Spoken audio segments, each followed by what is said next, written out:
Here we have a 2022 Mercedes-Benz EQB 300. This one comes in digital white metallic, and then we have black leather interior. Now we have two electric motors, one on each axle, giving us 225 horsepower, 288 pound-feet of torque.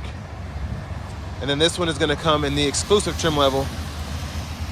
And I'll show you the window sticker. We have a few additional options as well. But coming around to the front end here, we do get our LED headlamps along with LED daytime running lights. And we have the signature strip going across the front, or going across the top, excuse me. Love the look. And I'm actually feeling these wheels. These are gonna be 19s. Interesting, but they've grown on me. Now we do get passive keyless entry on all four doors. And then we have one-touch automatic up and down windows on all four doors, rear window lock here, power folding mirrors, and then we also have power mirrors that we can adjust here. And then we can also use our blind spot monitors as well. It's a little wet out, so you might not be able to see them. And then we also can pop the lift gate, bottle holder, 3-stage memory seat. Just hit M, and then immediately hit the one you want to change. And then power seat back, seat bottom, 3-stage heated and cooled seats. I think that's like a $950 option. I think it's worth it in my opinion. Headlamp controls are here. You have auto, corners, and then you can turn them on there. And an electronic parking brake, which you press to engage and then pull up to disengage when your foot's on the brake. And there's the power lumbar support control there. But I have that seat up front adjusted for someone of my size, being 6'3" with longer legs. So let's see how this rear room compares.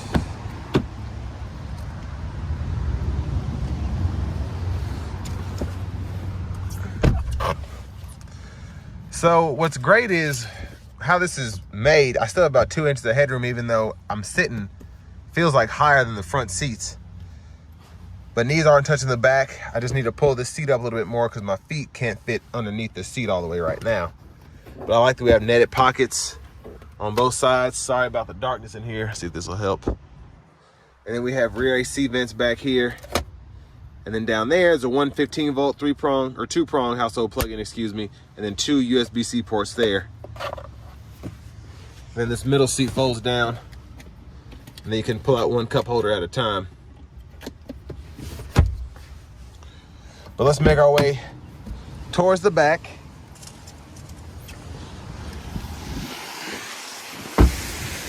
Now we do get LED tail lights, but here's the trunk space. This one has the first aid kit in it, and then a netted pocket over here, as well as over here, and then underneath here, a little bit of storage.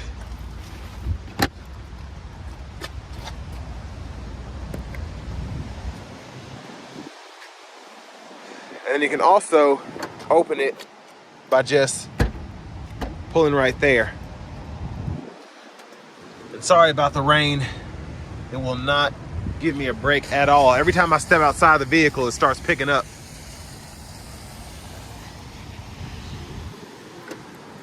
And then coming around to the right side here, we do have our charge port here.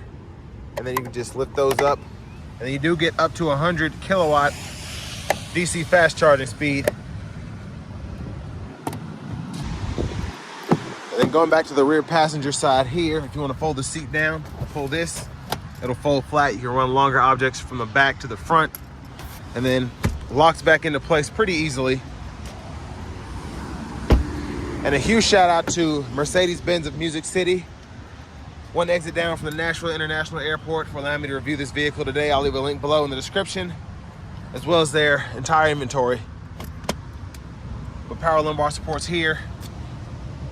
The controls for the front passenger seat, pretty similar to the driver's side. And then to the window sticker here, we still have it for this one. So you can pause anywhere you need to if you want to check that out.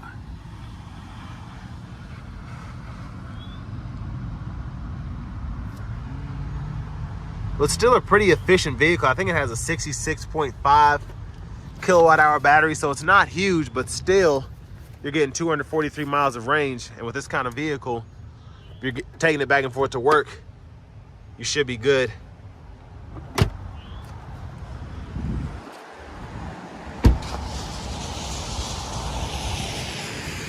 But I'm actually liking the styling, and I love having the 4MATIC capability with this EQB 300. Especially on a day like today, we'll see how it handles. But hopping back in the driver's seat, we do get a nice leather wrap steering wheel. Start her back up. So I like it's got that flat bottom look as well. But over here to the radio, we get FM as well as Bluetooth audio, so you can go into the radio setting here, go through your FM. I like that you can actually scroll through everything here, or you can use the buttons and knobs down below, which I'll show you. And you also have Bluetooth audio, add a device, connect new device, pretty easy to set up your new phone. And then your comfort settings are here. You can turn on your seat kinetics if you want to.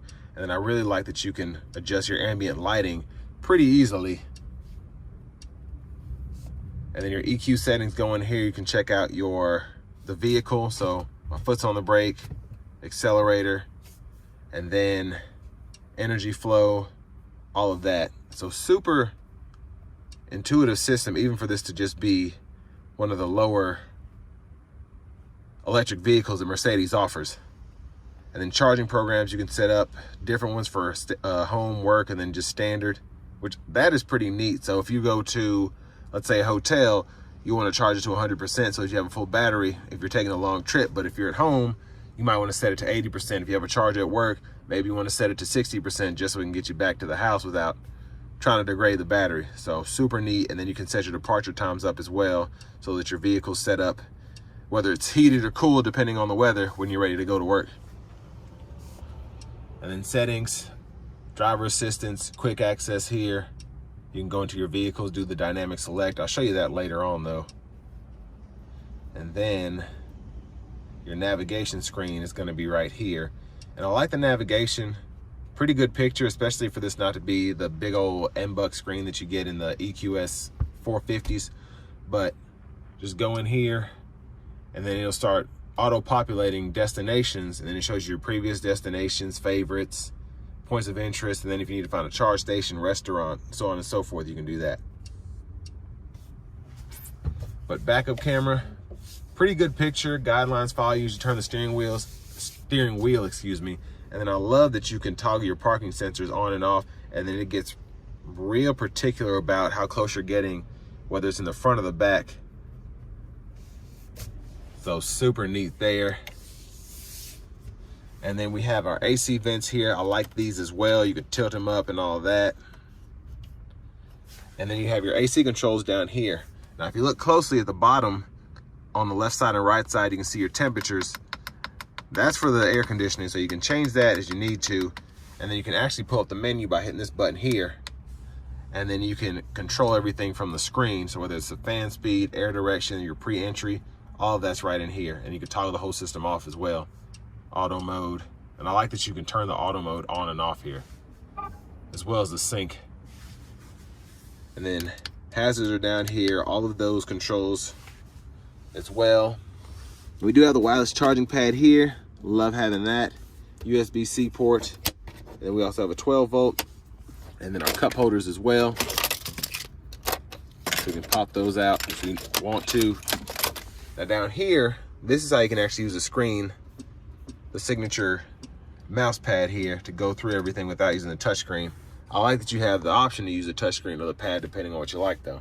And then we can go through options here and use these all as buttons. But toggle the camera to pull up that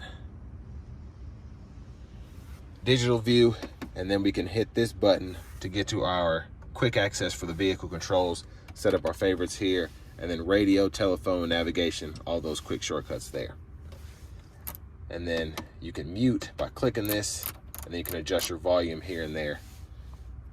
Now, this is how you go through your drive modes. You have Eco, Comfort, Sport, and then you can set up an individual mode. We'll leave it in Eco for now. And then over here, center console, cubby space, 2 USB-C ports down in there.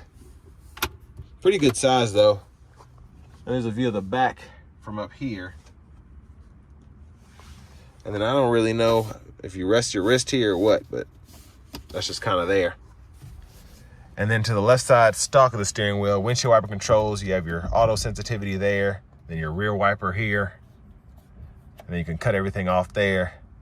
We'll cut your front wiper off there, and then you have your front wiper fluid here, and then you have your blinkers, high beams, flash, and then we have our shifter, pull down for drive, tap up for reverse, and then you can just hold it in the middle for neutral, press P for park. Regenerative braking we can control with these paddle shifters, and then we have all of our standard cruise control options here. So on, off, you can set that, resume, cancel, back button, home button, and this little knob is for the gauge cluster. And then you have the same over here, and this is going to be for the radio itself. And then you can set up your voice recognition, favorites, Bluetooth controls, volume, mute. But I really like how this is set up all in all. And I did forget to mention we have the upgraded sound system here, which is pretty nice. Push button start. And finally, here's our key fob.